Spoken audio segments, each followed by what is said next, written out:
out and asked if you had read the indictment. You said you read it word for word, page for page, right? I did. I keep up. I love Jackson. Even though they've not been in court and they've not been found guilty, it's just an indictment. They don't see it. My first statement was, think about your family. Think about your family. Put your family first. I never thought in a million years we would have been put in the situation that we were in. Never. Because we went through our whole career doing the right thing. It's utterly ridiculous to me. Utterly ridiculous. Utterly ridiculous.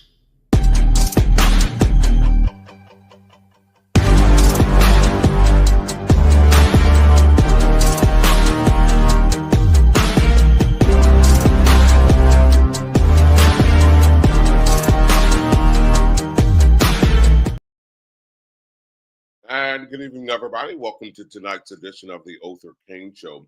I'm Othor Cain. Glad to have you aboard on a Thursday evening. We've got a great show lined up for you. We're going to talk about Senate District 26 here in Mississippi, and that seat is up for grabs now that John Horn has become mayor of the city of Jackson. We've got a guest that's going to talk about her quest to become your next state senator. Before we get to that, though, let me take this opportunity to say thank you for your support. Thank you for being here tonight. Thank you for your continuous support. Please feel free to subscribe to the page, to like the page, to share the page.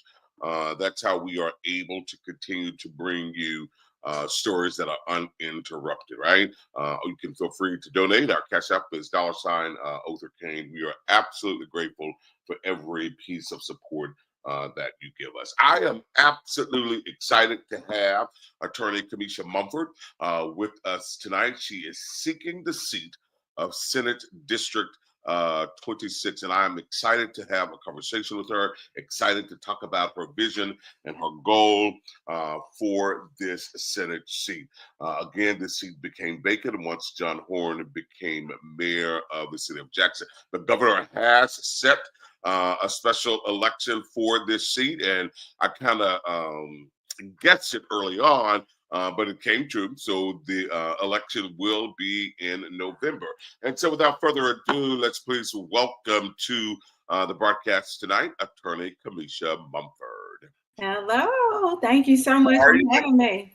Well, thank you for being here. I know you've had a busy day. I know that you've got a lot of things you're juggling and balancing. So I appreciate you taking time to be with us tonight.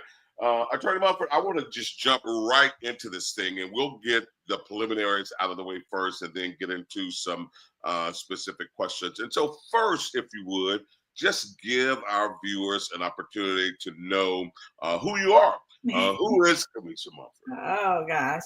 I will start with I am a voice. For those that don't have a voice, I'm from the exit 119, Canton, Mississippi. My parents are Reverend and Mrs. Sammy and Shirley Brown. I'm married to Gerald Mumford. I am the mother to Garrison and Gia Mumford. I am a city court judge. I'm a lawyer. I represent clients who need help sorting out their property issues. But more than that, I'm a servant. And I count that servanthood as my highest duty. And so if you know anything about me, I want you to know that I work with a sincere heart and that I have a genuine desire to serve others.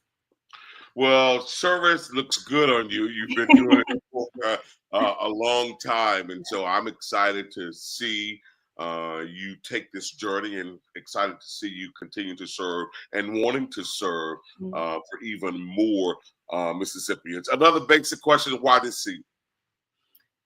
That's a question that I've been asked many times regarding this journey. And it was something that actually first came to me in a dream. And then I started praying about it months ago, actually. And I prayed and asked the Lord, like, is this the thing that you want me to do? Because I thought there was something else that he wanted for me. And this just kept coming back to me. And after, talking it over with my family, continuing to pray about it, had to go see my pastor to make sure. Those callings that you get and you're like, is this it? Is this the thing that you want me to do? And I'm a person, like, my prayer life is on fleek. I don't know if that's still a popular thing to say. I pray about every single solitary thing. And so that's how I was led to this, right? I know that I've always been in a position of service, but we're at such a critical time for our country, our state, our local community. And we need some strong, stable, common sense leadership. And who better than me, I totally agree with that. Thank you for answering the call. I think it's real important that you have the connection with the man upstairs. So thank you so much for answering the call. I want to jump into some specific issues around this particular seat. We've seen recently that a supermajority legislature has struggled with effective leadership, right? Effective governance due to disagreements with the lieutenant governor and even the speaker of the House. How will you work not just across the aisle, because that's the typical thing to say, that I'm going to work across the aisle, but I guess I want to know, how will you work across the chambers to govern effectively? I think I heard it first from Othor Cain. Relationships matter. And establishing good relationships start with having some mutual respect. And what I've tried to do over the course of my career is carry myself in such a way where people can trust me and depend upon me to do the right thing. And so that, I always got the star for works well with others. Because I really do believe in treating people how you want to be treated. And it starts with being an honest person and having some integrity. And it is going to require not just working across the aisle, but working across the chamber and all over the Capitol to get the things done that we need done with the state of our politics. And so that's how I can be an effective senator, because I think I have a reputation for having the right character to where people will be willing to work with me so that I can serve the folks that sent me there. I think you're absolutely right, Attorney Mumford. I think relationships are very important. Relationships matter, especially, because of the supermajority that's in both chambers, right? Yeah. You've got to be able to figure it out and, how to get it done. And that also comes with the ability to make sacrifices and compromises, not compromises where you sell your soul, but compromises for the greater good of getting the job done in your district. I wonder, though, if you have already reached out to those legislators who encompass District 26 in the House to collaborate on the 2026 agenda. I have. We've been having some really good conversations over the last few months. We already knew of each other, have some of the same ideas of how to get things done. And so I've already established a great working relationship and look forward to the future of us working together. I'm an attorney by trade. And so I'm a problem solver. I'm a property lawyer. And a big part of that is being able to figure out how to put the pieces to the puzzle back together sometimes. And so I realized early on that if I didn't have a good relationship with those House members that encompass the Senate district, that I was going nowhere fast. And so that was really important to me to reach out and say, this is what I want to do. This is why I want to do it. And these are the things that are important to me for this community. That's good stuff. So this is, when you are elected, this will be filling an unfulfilled term, right? So you will be completing a term. So you'll have 2 years for that. So what would be your top priorities outside of appropriations? Because everybody knows we need money, and everybody knows that money is important. But outside of appropriations, for the remainder of this 2-year Senate term, what would be your top priority? Well, it kind of starts with appropriations, because we've got some infrastructure problems that I've got to focus on. I've been hearing about bridges being out and roads that need to be repaired, and we can't move forward in our future if we don't take care of those infrastructure needs of our community. And so, that's kind of a top priority for me, is taking care of our infrastructure. Now, the other thing that's really important to me is protecting our public retirement system, preserving what's left of it, and trying to find ways to strengthen it. I say this all the time. We have to take care of the people who've been taking care of us for so long. And that is a part of this, is making sure that we preserve that system as much as we can with the changes that have already been made. And I know that it is on the agenda for the next session, and to just really be there to be an advocate to protect that system, and to find ways to strengthen it if at all possible. That's good stuff. You're absolutely right. It's on the agenda. These attacks are coming to PERS, left and right. Yeah. And you've got vulnerable people out there, Attorney Mumford, who have invested so much and they've put so much into this, and they want to be able to live comfortably when they retire. And they have earned it. Just think about our teachers and our police officers, the sacrifices that they made for their own families to serve others. And it's unfair to do anything that would jeopardize that to them. And also in recruiting other teachers and police officers, they need to have some incentive to join our system. And that was a really great tool that we had that's now been watered down, very much so. You talk a little bit about infrastructure, and that is a great need.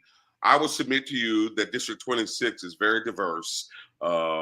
It's almost like a microcosm of the state, right? Yes. You've got rich, poor, black, white, gay, straight, rural, urban. I mean, it's absolutely. Yeah.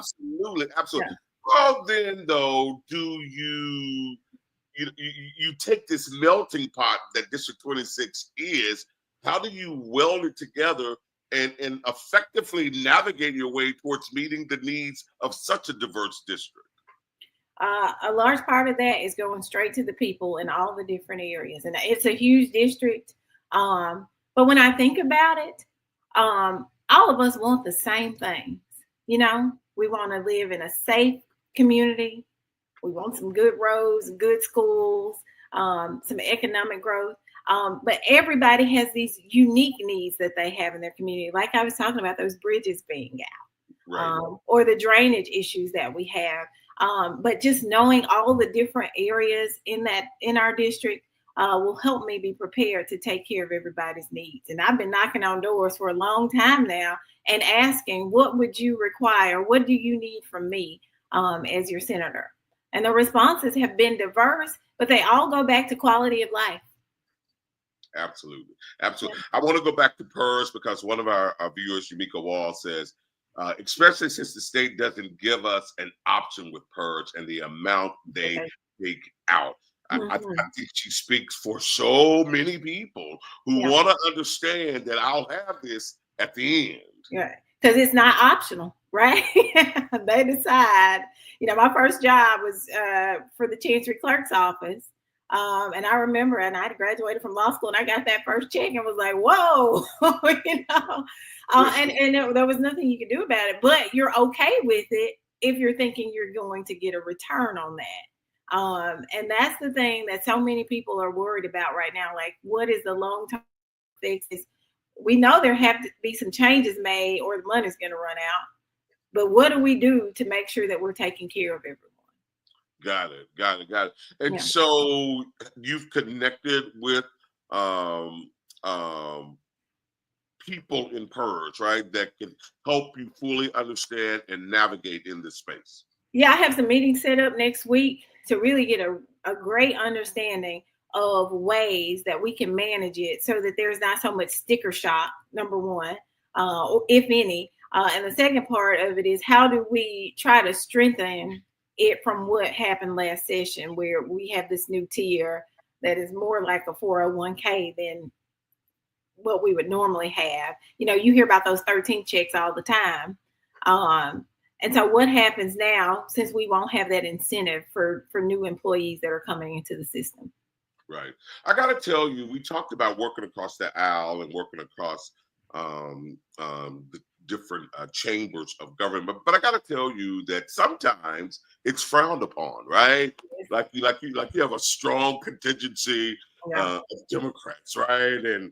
And sometimes it's frowned upon, especially from freshman lawmakers, right? Yeah. How do you think you'll be able to navigate through that, through this political pressure? Right. Well, my number one priority is going to be the citizens of District 26. What I've been telling people, I say, well, you politicians make all these promises. I said, well, I'm only going to make you two. And I said, I'm going to always tell you the truth and that I'm going to work really hard to do a good job for you. So I wouldn't go and vote for anything that's against their best interest. But I do understand it's a give and a take. And if I want to be an effective senator, then I've got to give some and take some so that my district can be the best that it can be. Awesome. Attorney Mumford, what separates you from your opponents? Oh my goodness. Number one, my heart for service. But secondly, and someone told me recently that I'm too humble about it, but my resume speaks for itself. I've been practicing law for 18 years. I've been a judge for 12 years. I'm licensed to practice in 2 states, Mississippi and Louisiana. I took the Louisiana bar with 2 months to study. I have been an advocate by profession for 18 years, but I've been an advocate since I was in 2nd grade at Holy Child Jesus School, advocating for the kid that got pushed to the back of the line because he never got to be line leader. That's me. That's my heart. I've been working in this community even before now, and didn't realize how many connections I had across District 26 until I announced that I would run. And my office, every day I'm getting phone calls for people reminding me of things and ways that I've helped them. And now they're ready to take advantage of the opportunity to pay me back by helping me. And it has been so humbling because you do things and you forget about them. I always say my reward is in heaven. So if I did something to help you, I'm never going to post it. But hearing them, call the office, I had someone yesterday come and get all of my push cards. And then today she called me and said, I need more. I've already handed all those out. That is, that's humbling. I love it. Me up. That is really good. Excuse me. Sometimes we get caught up, right? We get caught up with stale leadership. We get caught up with doing the same thing over and over and over again. I wonder if you could expound on how will you chart a new path forward for District 26? Yeah, I just think accessibility is really important.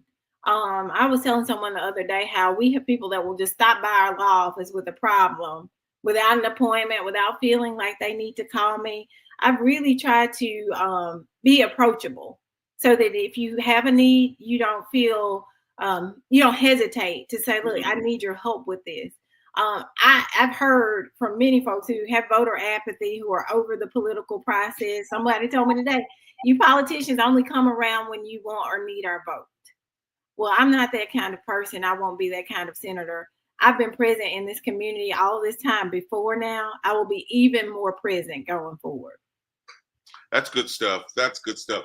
I think another hot button issue for 2026 is going to be education, right? I think that's going to be huge. I think school choice, educational freedom, I think those will be big issues in 2026. So I wonder, what are your thoughts and how do you navigate strong opinions from different constituents in your district?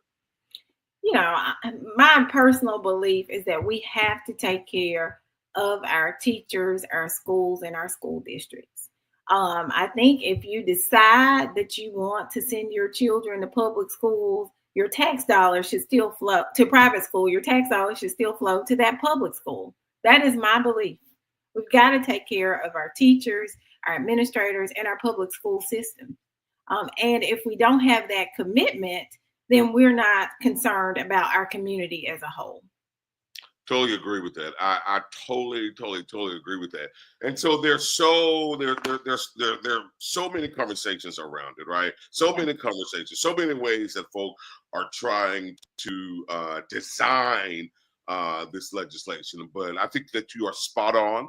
I think that you are 100% accurate when you talk about the need to take care of teachers and to take care of public schools, because you're absolutely right. No matter where you send your kids, you still pay taxes, right? You still pay taxes, and those taxes go to public schools. So I think that you are absolutely. And wherever you pay taxes, you should be invested there, right? And that's a way to show an even greater investment. That's exactly right. A lot of folk don't necessarily equate being a senator to addressing public safety. How do you connect the two?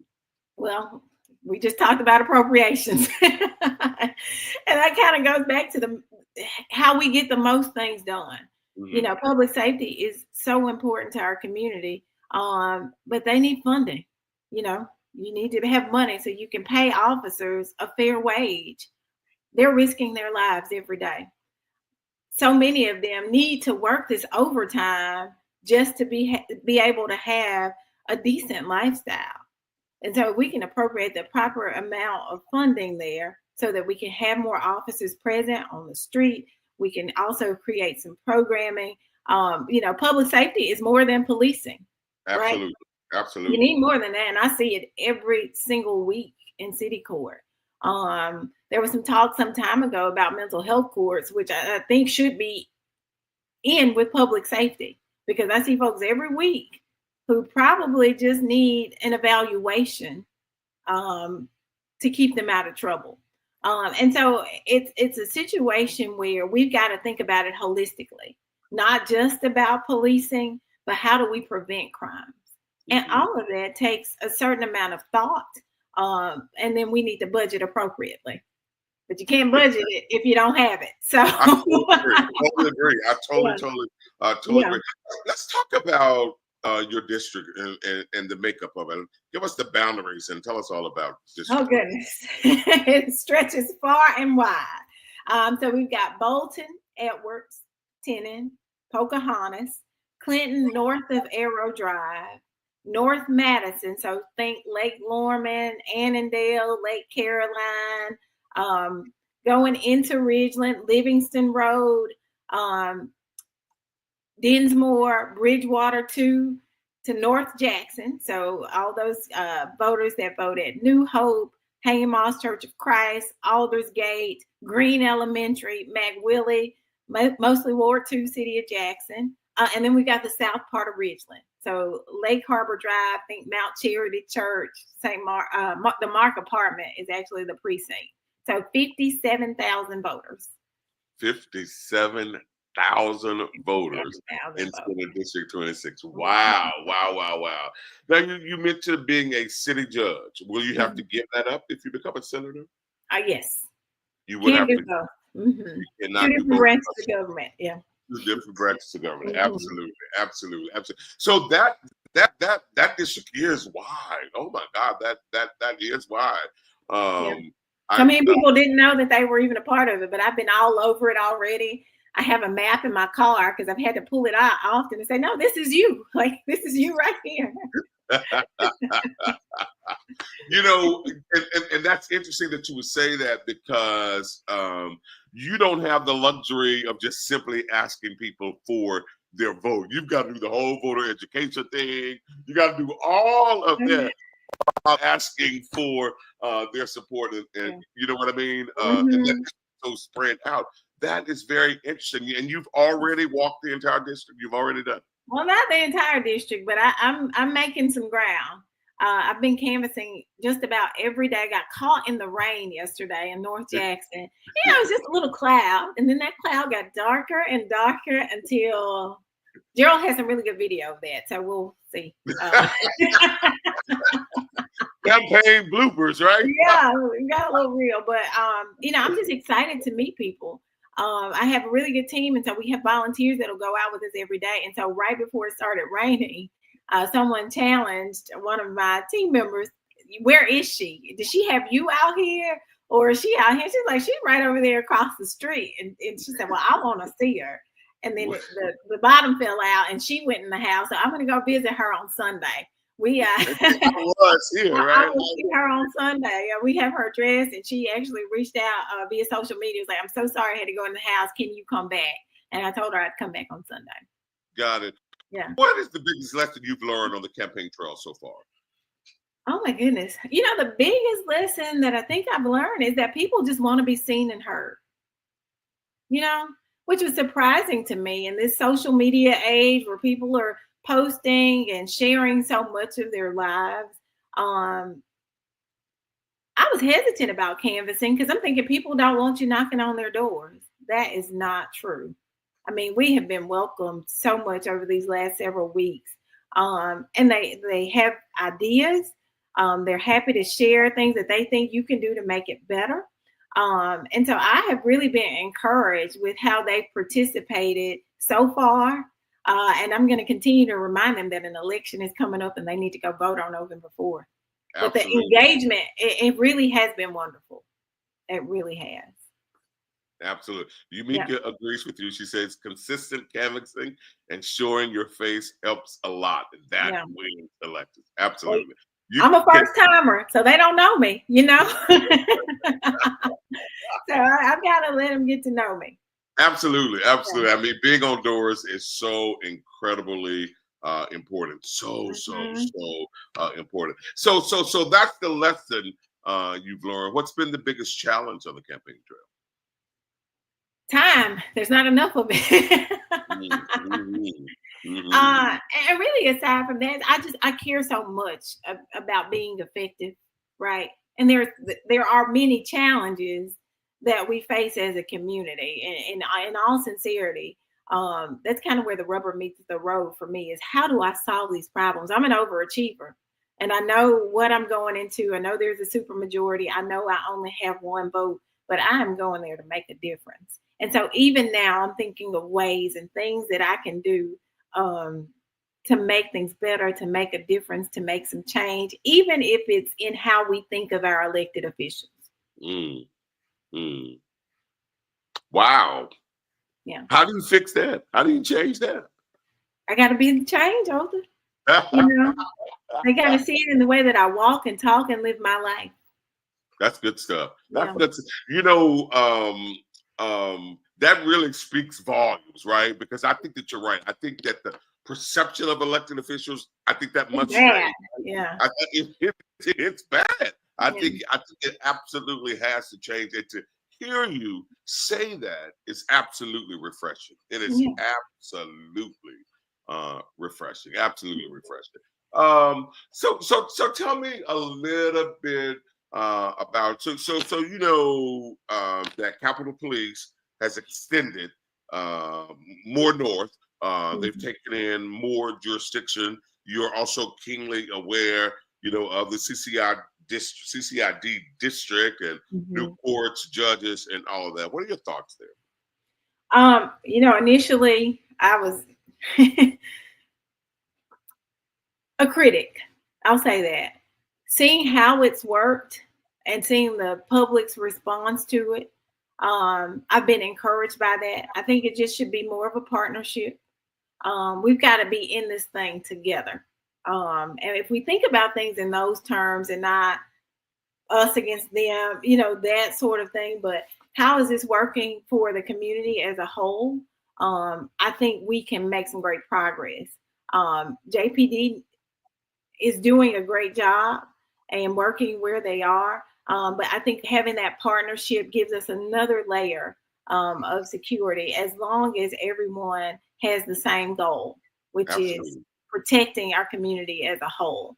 And that's, just talking to residents. And I can remember when it first came to be and it was extending out and folks were like, no, we don't want this. And now people are saying, well, it's not a bad thing. Sometimes, it has worked out. There have been some issues and nothing's going to be perfect. Right. But if we are all working together forward, everything will be all right. I like it. Absolutely. Yeah. Absolutely. I think I'm in the same boat that you're in. Initially, I was hesitant, but I've seen progress. I've seen improvement. I've seen what the additional support to JPD has done for them. But I also see renewed energy inside of JPD as well. So I think that you are absolutely right. Just think how if you're overworked, you've been working this job and finally they hire a new employee that comes in to assist you, and you can Right. take some of the pressure off. You have some better ideas with how you perform, and everybody's made better. If we Absolutely. And they don't change your pay, right? And you can relax. right. And they Yeah, don't, that's right. That's right. and they don't change your pay. Yeah. But really good. So as you make your way around this district, and as we've acknowledged that District 26, Senate District 26 is so diverse, and again, it's in my mind, it's like a microcosm of the state. It really is. As you make your way, I know you said people want to be heard and they want to be seen, but what else are you hearing in terms of need? The main need is infrastructure everywhere, roads, bridges, drainage, blight, all of those things are what I hear the most, and public safety. Like those are the two big ticket items as I'm going across the district is, this needs to be better with our roads. Our bridge has been out for a certain amount of time. What are you going to do about that? That's increased the time of our commute. School is about to start back. These children are going to be late, like how much longer is it going to be? Those are the biggest concerns that I've heard. And then of course the PERS issue is I get stopped now. And I was in Kroger the other day and somebody said, "Hey, I'm retiring in January. Am I still getting my 13th check?" And so that's kind of at the top of everyone's minds is, infrastructure, public safety, PERS. And I think you're right in terms of all of those issues. You gotta have money to fix them, right? Mm-hmm. You gotta have money. So the Yeah. appropriations piece is certainly top priority. So November 4th will be here before you know it. Yes, it will be here. It will be here before you know it. What are you saying? 117 days. To be exact. Who's counting? Who's counting, right? Who's counting? Yeah. So what are you saying to voters? What are you saying to them? What I'm saying to them is that I care about what matters to them, that I'm a hard worker, that they can trust me, and that I'm fully prepared to begin work on day one. I have the experience, I have the heart, and more than that, I have the drive to really work hard to make as much progress as we can make, and to hear them out. We've been talking about listening tours already and how we get back and have updates for them on a regular basis so that they can stay engaged. This is about way more than me. We've got voter apathy all over the district. And what I want to see is people become more engaged in the process. And if they're more engaged in that, they'll be more engaged in what's happening in their community. I've been really inspired by the number of people who attend homeowners association meetings. Those are the people who are investing the most in that community normally. And I've seen an increase even in those meetings. I've been to several of them for the last 2 months. And we've seen more and more people come to the meetings and participate, and hearing their concerns about what they want to do to make their neighborhood better is the same thing that we need to do across the district, across the state. I agree. Yeah. I can tell you that Representative Justice Gibbs has done a yeoman's job connecting with those homeowners associations. And he takes that information and he goes. Hey, I took that page out of his playbook. I'm telling you, man, he fights for those homeowners associations. Yeah. He's done a really, really, really good job. So I want to give you an opportunity. I don't want to hold you long, but I want to give you an opportunity to make an appeal. A, to folk who may not know you, and B, to just the average voter getting to know you. Make an appeal. I'm Kamesha Mumford. I am a servant for the people. I am here to make sure that you are properly represented and advocated for. I care about the things that matter the most to you. I have the legal training and background, but more than that, I really do have the care and the concern to go and fight for infrastructure, public safety, quality education, economic growth, and protecting our public retirement system. I envision a state where we take care of everyone's needs and we don't leave anyone behind because we do it together. And that's why I am asking for your vote to be your next state senator for District 26. That's awesome. Attorney Mumford, thank you, ma'am. I certainly do appreciate you being here. I don't think anyone is going to outwork you. That's for sure. I don't think anyone is going to outwork you. Timothy Brown says that you have his support. He is absolutely supporting your campaign. So that's good stuff. How can they reach out to you? Maybe to volunteer, maybe to donate. How do they get you? We have our website, www.kmumford4senate.com. Our office is at 820 North Street in Jackson. We can be reached there at 601-398-2347. And we've been getting phone calls just about every day for folks wanting to volunteer, donate, participate in our campaign, pick up yard signs. So call us at the office. We are happy to take your call and figure out how we can make you a part of our campaign team. Well, I tell you, one person should probably be on your team, Adrian Coleman, man. She is Team Mumford. I appreciate her. Yeah, I appreciate her support. And we know she's a tough one now. I mean, I love it. Absolutely love it. And when she believes in something, she believes. Yeah, she does. I absolutely love it. Yumika says, "Good luck and God bless Attorney Mumford." Thank you all. I appreciate you being here tonight. Yeah. Thank you so much. Thanks, everyone. Y'all keep me in your prayers. If you see me canvassing in your neighborhood, say hello. Absolutely. Have a good night. Thank you for being here. Thank you so much, Othor. We'll talk soon. Absolutely. Absolutely. That's Attorney Kamesha Mumford. She is seeking the office of Senator for Senate District 26. And we certainly do encourage you to support her. You know, it's so refreshing when you have folk that offer themselves as public servants and they really mean that, right? And they really have a heart for the people. I think that is absolutely evident in Attorney Mumford. You know, there are so many things, as she alluded to, that separates her from her opponents. But I think the largest thing is her heart for people, right? She is a servant. She's a servant of Christ. She leads like that. And so this is going to be really good. I think Senate District 26, I think that we will be in good hands with the election of Attorney Kamesha Mumford. Listen, we're going to get out of here a little early tonight. We only plan to have a conversation tonight with Attorney Mumford, so we're going to call it quits a little bit early tonight. Again, thank you. Adrian, absolutely. It comes straight through, right? It comes out of her. It shines bright inside of her. You're absolutely right. It shines bright. But we're going to get out of here. Thank you so much for being with us tonight. Thank you so much for your support, and we'll talk to you again.